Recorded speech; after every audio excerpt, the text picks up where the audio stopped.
This is a talk. It's about Ember, and maybe you've heard of Ember, maybe you haven't. But anyway, the talk is called Sophisticated Views, and it's basically it's about how Ember handles the complex problems, especially of dealing with your view layer.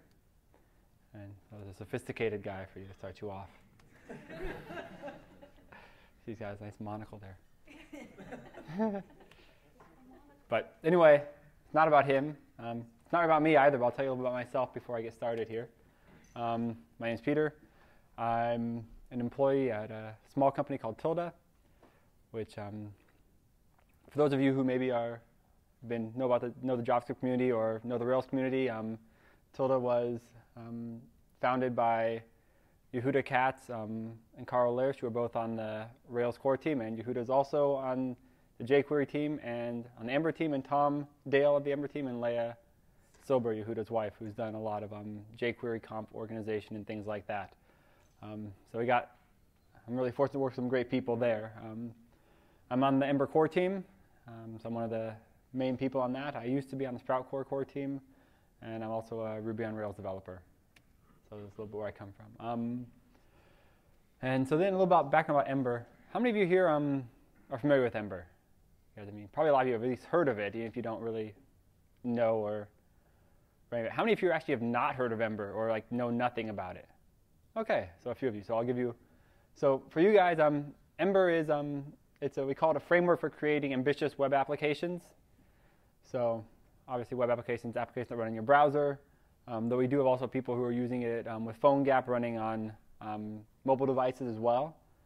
And we've even had a few people, I don't know if anyone's doing this real in-depth, we have a few people who've played around with using some of the non-view parts of Ember, even with Node. So, but our primary focus has been on web applications. And Ember came out of Sprout Core. Some of you may have heard about Sprout Core. Was used by Apple for MobileMe and a bit for iCloud. And anyway, Ember was Sprout Core 2, basically, but we became enough different from what Sprout Core 1 was that it was in everyone's interest for us to become a new project, sort of separate out and go our own direction and sort of be unencumbered from that past, which had a lot of good things about it, but also some not so good things. So then the question first off is, well, why would you want to use Ember? Why do you care about this? You know, if you don't use Ember, why do you care about what I'm talking about? And if you are trying to decide what to use, why would you use Ember? And so obviously, as we all know, there are tons of different JavaScript application frameworks out there. You know, you have framework from Backbone, you have Angular, you have Batman, you have Knockout, you have whatever. That's even just a fraction of them. There's a lot more than that, actually. And so why would you pick Ember? And I think, to me, one of the big reasons why I think what matters, not more than, but almost as much as what features and functionality it has is sort of the philosophy behind it. Because if you don't agree with the philosophy of what it's doing, then you're not going to have a good time, right? You know, if maybe the tools are in place, but the way we go about it, our goals are different, you have problems. And if you agree with philosophy, and you come up maybe the goals are different, maybe we agree on philosophy, but X feature is not there. But if the philosophy is in the same place, then we can work together with you as a developer, and you can work with us, we can work with you, and really help you get someplace good. And so I think some of the main points of the Ember philosophy I've put up here. One of the first ones is no trivial choices. I mean, all of you probably walked into the grocery store and you want to buy some toothpaste, and there's like 500 kinds of toothpaste, and you're like, okay, I just want toothpaste, right? You know, I mean, choices are nice, but sometimes we spend so much time trying to figure out which choice to make when a choice doesn't even matter. Ultimately, at the end of the day, it probably doesn't really matter what kind of toothpaste you get. And so, same thing for Ember. We say there's a lot of problems you run across as an application developer where ultimately, the choices are kind of trivial. And not they don't matter at all, but probably one good solution is as good as any other good solution, and you don't want to spend your time trying to decide between 5 solutions that are all basically as good, right? You want to be able to make that choice and get on and move on and build your app. And so that's one thing, one of our goals with Ember is to help you not make those trivial choices, to help make a good upfront choice for you, but yet still also give you the option to do something different if you have a good reason to do it differently. We don't want to lock you into our choices, but we do want to have good sort of default choices for you. We also want you to write less code. We want to sort of help find the problems that everyone is going to face, or 90% of developers are going to face, and help address those for you in advance so you don't have to write the code to handle them. It doesn't really make sense if 90% of people are writing the exact same code. Why don't they all work together, pool the resources in an open source project like Ember and rely on that? And then finally, we aim to solve the complex problems. So in this talk, I'm going to talk about a few of these really complex problems that people may not even realize are complex problems or realize there even is a problem here.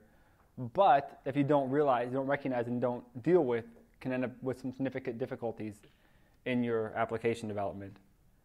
And so what are these complex problems? And I call them the complex problems because there's a few specific ones. It's not just generally complex problems, a few specific ones I want to deal with here.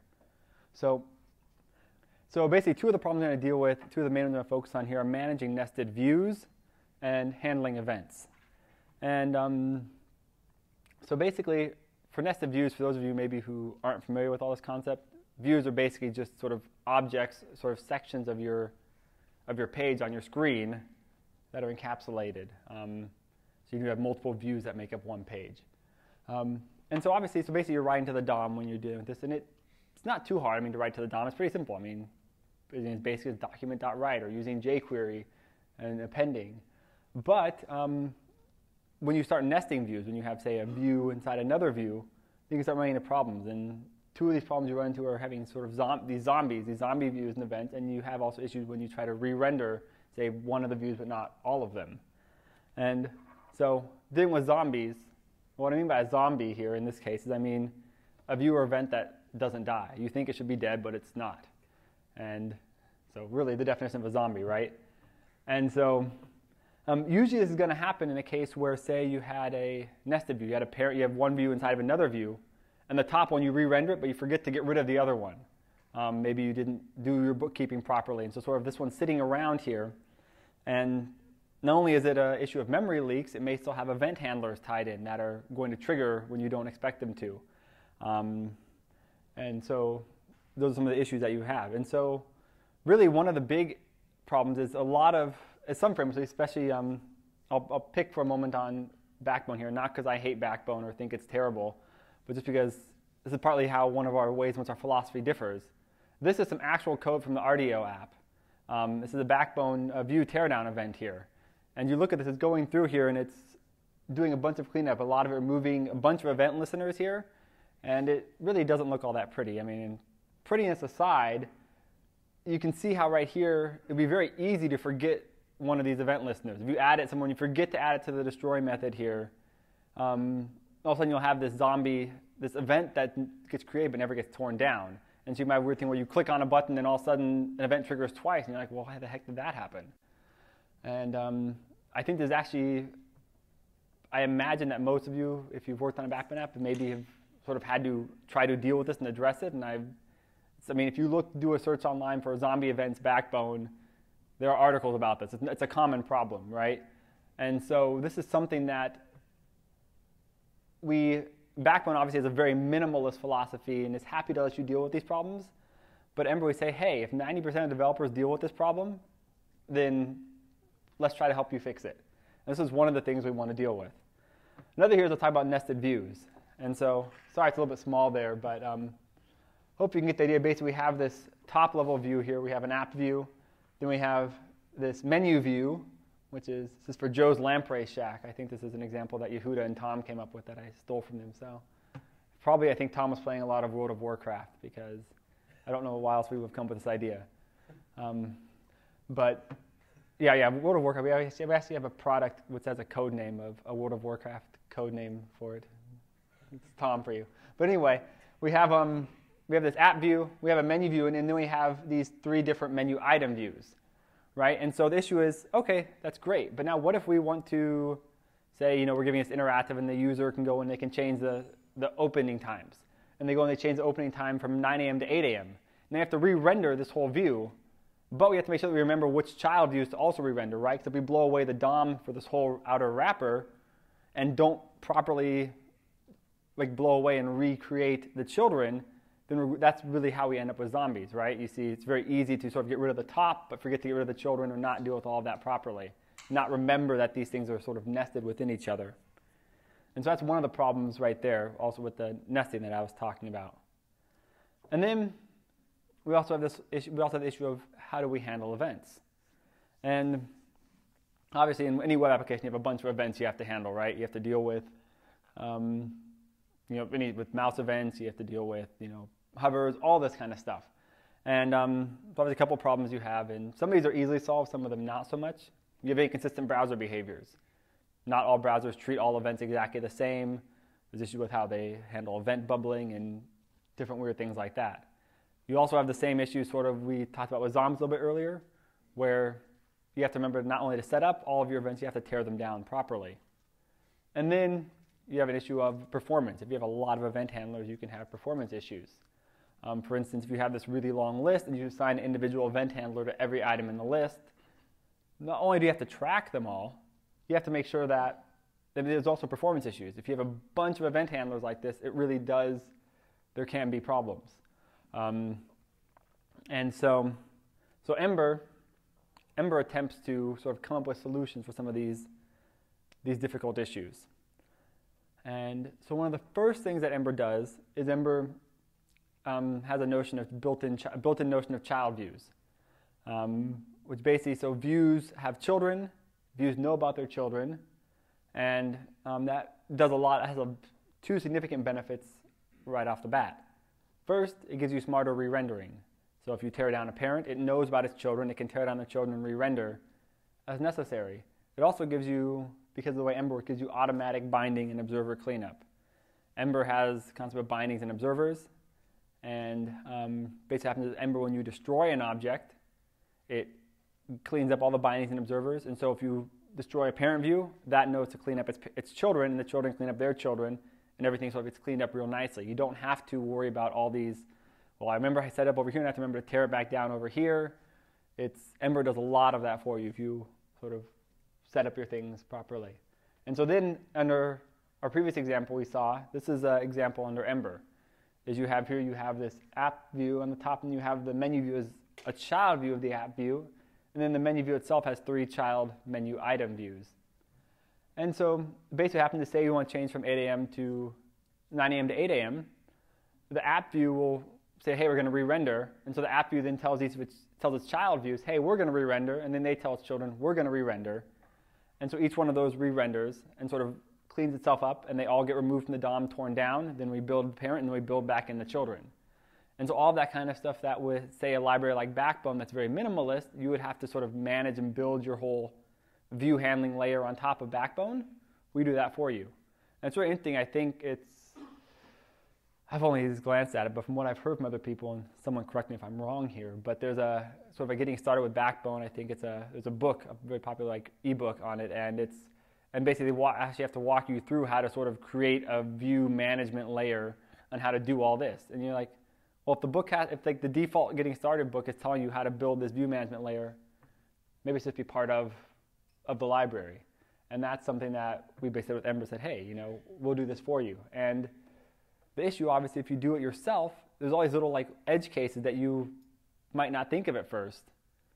And so you really run the risk of having these bugs that you wouldn't have expected because you didn't think of all the little edge cases that you would hopefully have dealt with if you had part of a bigger library where multiple people are using it and contributing. And so obviously, this almost doesn't deserve a slide of its own, but I'll mention it briefly here, is that it talks about event handling and also DOM as well. Ember uses jQuery. We do rely on jQuery as a dependency, and one of the reasons why we do this is because jQuery has solved a lot of problems for us already. jQuery has solved a lot of irregularities in basically rendering to the DOM and different weird DOM handling issues. It handles a lot of different event irregularities as well. And so really, we're kind of, as developers, if you look at Ember, you might think, oh, well, you're not lazy, you guys have written a lot of code. But we are kind of lazy because we don't want to have to do work we don't have to do. And if Ember's already done the work for us, they've solved the problem. Well, not Ember, jQuery's already done the work for us. Well, sure, let's let jQuery do it for us. I've mentioned too, jQuery does provide the on method, which I'll talk about in a moment. And then, so what we do for events is instead of having to set up individual event handlers and even having to manage that on your own, is we do event delegation. And so what this means, we have an event delegator, a global event delegator for your app that handles all inbound events and makes sure that the events are sent to the correct location. So we actually have a single event handler for your whole application, which we basically, it's a jQuery on delegator, and it delegates to any class that has the any element that has the Ember view class on it, which are all the Ember views do have the Ember view class. And then basically it figures out, it gets the event back and figures out where to pass it. So in this example, it looks something like this, where instead of having a bunch of different event handlers like I showed you before, we got a single one here.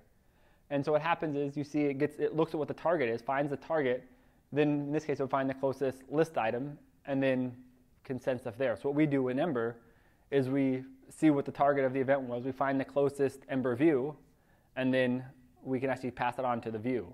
So this is really great because it means that in your individual views, you can handle events without having to register an event handler. So that's a really sort of nice, you don't have to set up and tear down. That's not even a concern with Ember because we only have a single event handler and that's set up at the application level. So that's a really, so unlike that massive destroy method that I showed you from that Backbone app, you don't have to do that in Ember because we really just have a single, you don't have to deal with, your individual views don't have their own event handlers. We have a single event handler that passes it on to your specific view. To kind of wrap up here, a few more other things that we do, kind of a quick little wrap up is one we have, we rely heavily on a library called Handlebars, which many of you have probably heard about, and I know Yahoo is also a fan of. And so Handlebars is a templating language. It's an extension of Mustache, basically. And it's we use it heavily for Ember views. It's actually not required. You, in theory, can use any templating language that you want as long as it returns sort of a function that then produces a string. But Ember is sort of our default language and our language of choice. And Ember is really, Handlebars is really nice because you can just, you can basically write HTML still, write HTML, write CSS, and then you put these little helpers in. There's helpers that deal with inserting views. There's helpers that deal with event handling. And there are even helpers that deal with binding properties, so a single property in the DOM that you want to update. And so also kind of going along with that is we also have, with bound helpers, we have something called virtual views. And this is kind of an interesting one as well. Back in the Sprout Core days, if we wanted to have, say, a property, and actually the early Ember days, if you wanted to have a property that you updated, you actually have, like, hey, to wrap it in a span. So if you have like someone's name and they want to change their name, and you wrap it in a span tag or something, and you try to find that span tag by element and then replace the contents. That's kind of a pain, right? Because if you have a span tag, that's going to screw up your CSS declarations and just add extra markup that you don't really want to have there. And so what we did is actually Tom and Yehuda spent a while built a library called Metamorph. So it's not Ember specific. I don't think anyone's using it beyond Ember, but you could if you wanted to. And actually works even in older versions of IE, which was a real feat for them. But basically what it does is it allows us to bind content pretty much anywhere in the DOM, and it doesn't use standard HTML DOM elements, and it doesn't affect your CSS, except for one minor caveat. And this is really great even then too, because you can even bind in places you couldn't normally bind. You could say like have a table cell or something where you can't put span tags in a table. Like you can put them in a table cell, but you can't put them like in the table body directly. But with Metamorph, you can do that. And so what Metamorph does here is, at the top, there's a Handlebars. This is what your Handlebars template looks like. You might have a div ID name, and then you have your name inside of it. And those two little curly braces is a Handlebars helper. In this case, Ember set up so if you can't find the helper with that name, it looks for a property with that name. So let's say it looks for a property with the name. Should have used a different name. Would have been less confusing. So what ends up happening, what Metamorph does, this looks crazy, right? But you're not usually going to be looking at the source of your app, so you're not going to look at the actual generated HTML source. But what it does, we actually create script tags. And Tom and Yehuda discovered that script tags can be placed anywhere in the document, and they don't affect the rendering of the document. And so what it does, we have two script tags here, and we can look those up by ID still, and create a range, and then swap it out. And so while if you look at the generated source, it looks kind of ugly, what we actually produce and what we can do with it is really pretty impressive, because this can go inside tables, this can go anywhere, right? And the only thing that it affects, the only side effect from it is in CSS, is your first child and last child selectors don't work properly with this. but every browser that supports those also supports nth of type, or first of type, or last of type. And so you can use those instead, and it'll work just as well. But anyway, these are a few different issues. I didn't really go into all these very deeply, but these are some situations where I think Ember deals with problems that you wouldn't necessarily realize are difficult. They're complex. You wouldn't realize you have them. And people might look at Ember and say, well, wow, Ember has a lot of code. Like, why can't you just use Backbone? Backbone doesn't have very much code, and Ember's massive. Well, it's not massive, actually, but you might, compared to Backbone, it looks large, right? But the reason why is because we deal with all these problems so that you don't have to. If we left them up to you to deal with, is you spend a lot of time sort of reinventing the wheel when hopefully we've already done a lot of that for you. And so anyway, you want to learn more, emberjs.com. And if you want to follow me, that's on Twitter. That's me, Wagenet. And so, yeah, anyway. And so, obviously, if you have questions or want to know about Ember, just follow me and I'll pass it out.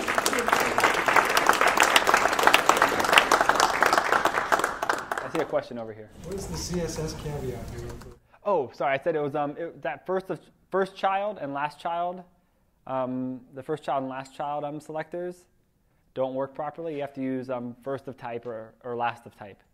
And my understanding is that every browser that supports first and last child also supports first of type and last of type.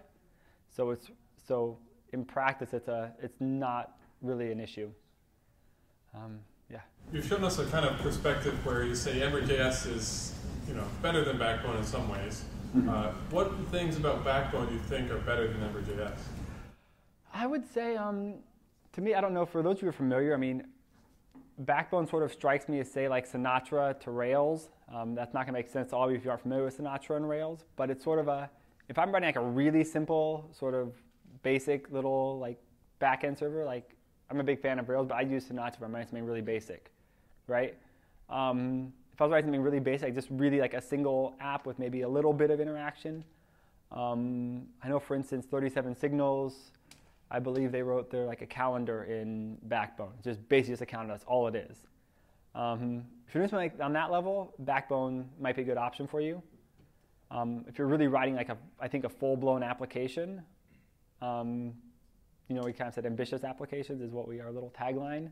I think that's sort of a better candidate for Ember. I like Ember enough that I might even use it for a small little app still, but I totally would understand if someone wanted to use Backbone for something like that. I think it has a good place for that really. Or if you're just someone who really, really just loves tweaking and micromanaging things, and that probably sounds negative. I'm not trying to be that negative. I know that people who really do enjoy that, Backbone might be a good option for you. But I'm not like, if you're the kind of guy who like wants to build your own car from and do all your car repairs at home and stuff like that, great. People love that. I'd rather take my car to a mechanic and have them do it. So some of it's your personality, but yeah, I don't know hopefully that was helpful. Yeah. I can actually kind of help your answer a little bit because I've actually used Backbone before. And so one of the areas that I used Backbone for was in a dynamic CSS writer, and it was pretty good for something like that. I found that Backbone was best for really smaller, like apps maybe with like, under 10 views or so. It was a lot more. It was better suited for something like that because the load was really fast. One of the problems I ended up with was when I actually had to tack on new features, I ended up creating so much extra spaghetti code, and I ended up creating zombie events myself, and it ended up really fucking me up pretty bad. And so when you get into the point of where you're needing to actually load tons of data, and you have a lot of different client views that you need to deal with, I started finding that I needed to add so many plugins and add-ons and write new stuff for Backbone that Backbone itself ended up being bigger than Ember. Yeah, the issue you run into, I mean, I've actually worked on a Backbone app myself. I was unfortunately inherited from somebody else, so that was already not great. But inheriting is not necessarily bad, but it was inherited from a person who was no longer at that company that we were contracting with, so that was really bad. But anyway, yeah, and that's the issue I ran into, is that we really did have a lot of spaghetti code. I mean, you can write spaghetti code with Ember too. I'm not saying that Ember is like going to make you write perfect code, but I felt like it was, even trying to do things the Backbone way, it was very difficult for a larger application to sort of keep it all managed.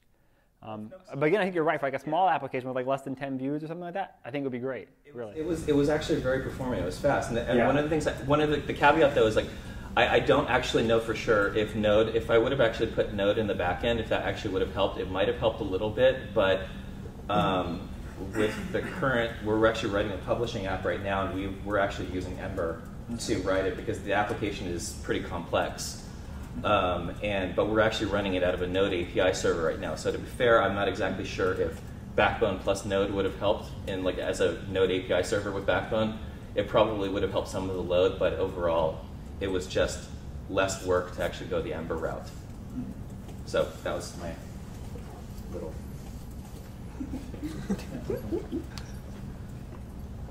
Back there. I apologize if you already covered this, but I remember early on hearing or watching some videos where Yehuda had mentioned that there was like a snapshot, like quick start mode for an Ember app that had maybe like a snapshot of HTML that wasn't necessarily active but still represented a model somewhat.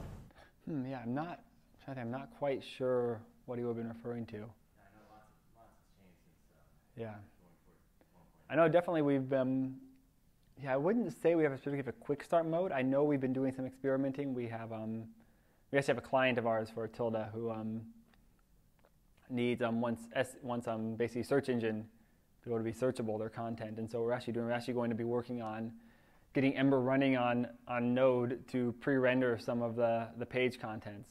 And so I can see down the road there could definitely be I think it could potentially be an option where we actually pre-render some of your content so the page comes down fully rendered and then sort of Ember takes over and then works with what's already there. That would sort of be I don't know if that's exactly what Yehuda was referring to at the time, but that would be really... Okay. Yeah, I mean, he maybe was just referring to the fact that you can build into a page with existing HTML. I mean, that's one option. Original Sprout Core took over your full page, but Ember you could like have just part of your page be an app. So if you only, I don't know. The part of the page that still have reference to like model properties displayed as HTML, just not with behaviors. Yeah, I mean, I'm not quite sure, unfortunately, what he was referring to at that time. Yeah, I mean, if you ask him on Twitter, he's Ycats, WYCATS, on Twitter. If you send him a message, he probably would. If he remembers, he'll probably be able to help answer you on that.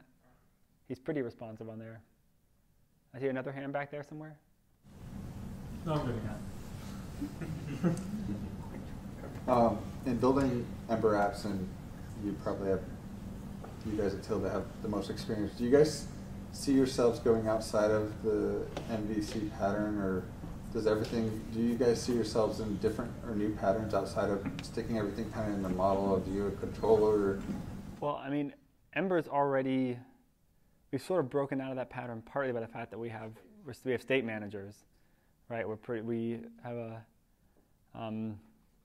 if you're not familiar, I mean, Ember, we still have sort of the MVC. We have models, we have views, we have controllers, but we also have state managers, sort of first-class citizens as well. And the new router that we're working on in Ember, that's in 1.0 pre, and we're improving even further. That's actually a state manager. So for Ember, the router is not just, hey, you got this URL, go to do this event. It's actually a full-blown state manager that's hooked up to individual URLs. So I think it's actually pretty cool and more advanced than what most routers have attempted to do to date. So I mean, we are sort of MVC plus state manager, I mean, in a way. And even then, it's obviously, as probably all of you know, MVC obviously in the browser looks different than MVC on the server. That's a big confusion point for people, especially coming from server development. They're like, oh, I know MVC, and they're like, this doesn't look like what I know. So yeah, I mean, that's probably the main thing I would say. It's probably largely MVC-S or whatever you want to call it. A lot of state. Yeah. Little controller. Yeah, well, I mean, it's not a lot of, it's still, I'd say a good Ember app where you have states basically proxy to controllers. States sort of coordinate between, they're sort of maybe you could say coordinating controllers. They coordinate between controllers and a lot of your actions still happen in the controllers in general. though we haven't been as clear on that in all of our documentation, so I'm not sure if everyone's doing it that way. That's sort of the goal. And that's something we're also working on improving is documentation. Yeah. I noticed there's an Ember JS, a weekly Hackfest in OC. Are you a member of that, or is that like pretty active? Or? Scott back here, actually, and some of these people right here actually are. So there are a lot of people showing up because it's a bit of a hype to OC, but always wanted to attend that one. Yeah, I actually, I have to admit, I know it sounds bad, but I actually haven't gone. I think probably for me, I have to admit that when I work on Ember apps all day, that well, as much as I think it's awesome that you guys are doing that, for me, like working Ember apps all day, like I'm like, oh, let's go hack on Ember apps more in the evening. Maybe not my. I mean, obviously, I think it's a great opportunity if you're someone who maybe hasn't worked with Ember much. You know, if you want to trek down to, what was that? Beer might be involved. That's also a good incentive. We do actually move the site around. We've been as far north as Lakewood. How about around here? This place is hell to drive into from here. The other way. Let's talk after. Yeah.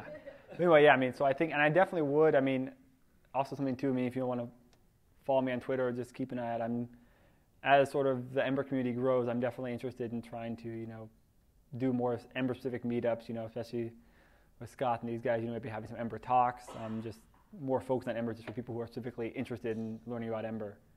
Not that I don't think doing general JavaScript meetups is awesome, but also too for people who really are just invested in the Ember community. If we get a big enough critical mass, I think that would be something cool to do as well.